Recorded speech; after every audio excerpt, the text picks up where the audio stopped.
And this week, an exclusive interview with the leading American pollster, Dr. Frank Luntz. He's coming to London for 2 months to work on a project with the Centre for Policy Studies on the ever coarser language that British and American politicians now use and how it can all be improved. He revealed what his new project is all about when we spoke to him a little earlier. Plus, he shared a few reminiscences about his old Oxford University mate one, Boris Johnson. Here's our conversation. Frank Luntz, thank you for joining us on T&G today. It's a pleasure. Thank you. So, can you tell us what this project is all about? How has the language of politics changed in recent years? It's much more direct, which is a positive, and it's much more angry, which is a negative. It's more divisive, unfortunately. People seem to, instead of trying to make a universal appeal, they seem to want to target their messaging. And when you're talking about economic freedom, it's for everyone. It's not just for the wealthy. It's not just for business. It's for employees as well as employers. It's for Main Street as well as Wall Street. And quite frankly, it's global in scope. And I want to understand, as the place where economic freedom began, I want to understand how the people of the UK view it, how they appreciate it, and whether there's a new lexicon for a new decade. So what do you mean by language becoming angrier? Angrier to what? You're not talking about swearing. You're just talking what, more aggressive turns of phrase? We are much more willing to criticize what we don't believe than we are to praise what we do believe. That we seem to enjoy. In the States, we would say, we want to own you. And that's not an economic term. That's the idea of embarrassing you or making you seem out of touch. That's not the kind of language I want to do at this point in my life. I want to be as universal as I can. And I'm hoping that people will see a level of hope and optimism and a better future with a capitalist approach rather than a socialist approach. And it's your belief that this sort of angrier language, this more critical language, has contributed to the growing mistrust of politics, but also the wider economy and wider society? I think it's corrosive. And I've always felt that the people of the UK are much better educated, are much more tuned to issues and policies than the people in my country. And I want to learn from that, and I want to understand it.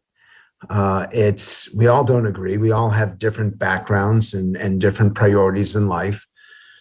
But I just think that the British elections have been more substantial. And I think that the average person in Britain has a closer and better understanding of economics than the average American. So part of this is to understand what are the underpinnings of the assumptions that are happening here in the UK, and what can I learn both to bring back to my country, and what can I use from what I've learned in the States and bring it to here in the UK. But I want to emphasize, my hope is that we can create a language of economic freedom and respect for business and respect for technology that tells the truth, and people see themselves in the future of the country, and in the future of the things that make us stronger and make us potentially more unified as a people.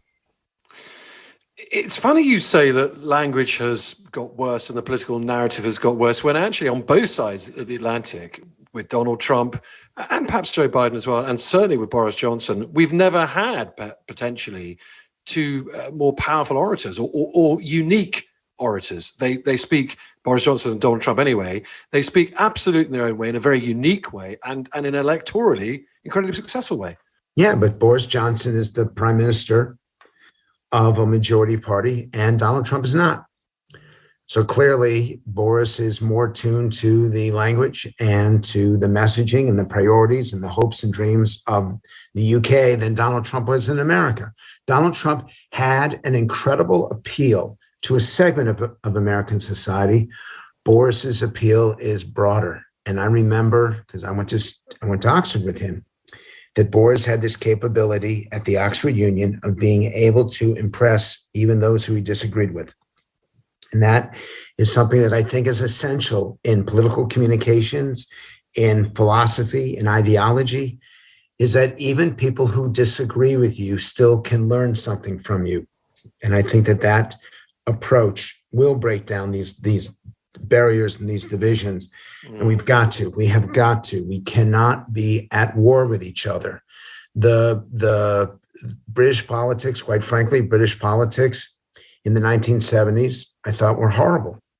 And it's the politics of division and anger, resentment, revenge. And I think that Boris has broken that down, and I'm looking to figure out how to break those divisions down in the US as well. Okay, so how are you and the Centre for Policy Studies going to go about doing this exactly? So I'm going to be doing focus groups. I've been doing interviews. I'm going to take my students at the Blavatnik School of Government and put them on television globally I hope through the BBC and through CNN. And I'm going to be traveling the country, doing focus groups, one-on-one interviews, and learning, asking a ton of questions. What you're doing with me right now is what I plan to do with the British people, is to seek to understand, to empathize, to learn. And I've got a lot of ideas that I'm taking from different governments from across the globe, different economies. And I want to see what works here, and I want to see what's rejected here. By the way, in my life, in my career, I've learned so much more from where I've gotten it wrong than where I've gotten it right. We learn from failure much more than we learn from success. And just as we finish, you bring up, you were at Oxford with Boris Johnson. You heard him debate in the Union, must have been pretty interesting. You're still friends with him, are you? Would you call yourself a buddy? No, because if I'm a friend of Boris's, that means that I've got somewhere in the neighborhood of 300, 500 friends. He's an acquaintance. I'm an admirer of his. I respect him very much. He and I talked on election night. I was giving him some of the numbers that we were collecting, and we will talk from time to time. But I believe in a definition of friendship that is real and substantial. I'm a language guy after all. And I can't say that Boris is one of my 100 closest mates. Okay.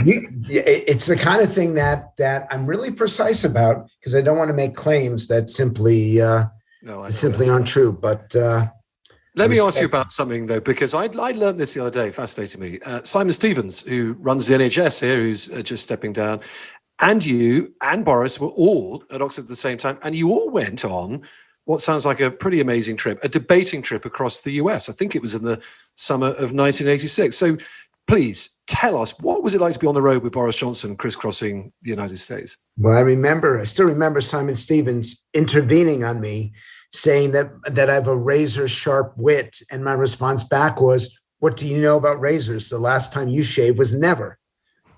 We all look a lot older today than we did back then. Boris was everyone's most popular person. Simon was the intellect of the effort. And I was the American that kept everyone moving on time. And the other thing I remember about that was we had just started with cable television, which you did not have at that point. And my British colleagues would ask me to pick what they should watch on TV because there were just too many channels, and you all had 4 at that point. And typically you'd have the snooker on BBC Two. ITN would have the Life and Times of the Flying Squirrel.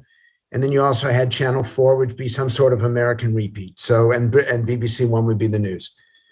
So I still remember that. You all are better communicators than we are, bluntly. And it's not just because you've got a beautiful accent into our ears. Americans are taught how to write. The Brits are taught how to speak. And at Oxford, you're taught how to speak and how to write and how to intervene. And I saw that every day in the States. And you're governed by so many graduates of Oxford and Cambridge. And while I realize that there are some people who listen to this and think that that's the problem with Britain, Actually, I think that's one of the reasons why you've been so successful. You train your best and your brightest to do really well. And then they come back and they serve the people in government or in business, and they do a pretty good job. And when you saw that mop-head, charismatic, slightly chaotic student who probably couldn't get on the bus in time on your lecture tour or your debating tour, did you really think he'd be prime minister one day? Yeah, I did. And that was what was so amazing about it. And you can see quotes from me as we go back over time. I knew he was going to be important. I knew that he was special. And it was my first survey. I don't know if you know this. I don't know if this has been publicized, but my very first survey for pay was Boris Johnson hiring me to survey union members. And I was his very first survey. So I think it's pretty cool. The special relationship is still special. And what did your survey find? It found that he was going to win the election, and I got it within 0.2%. 0.2%. So it was reasonably good back then. Frank, you had a good record then, and it's not so bad now. Frank Luntz, thank you so much for joining us on TNG this afternoon. It's a pleasure. Thank you.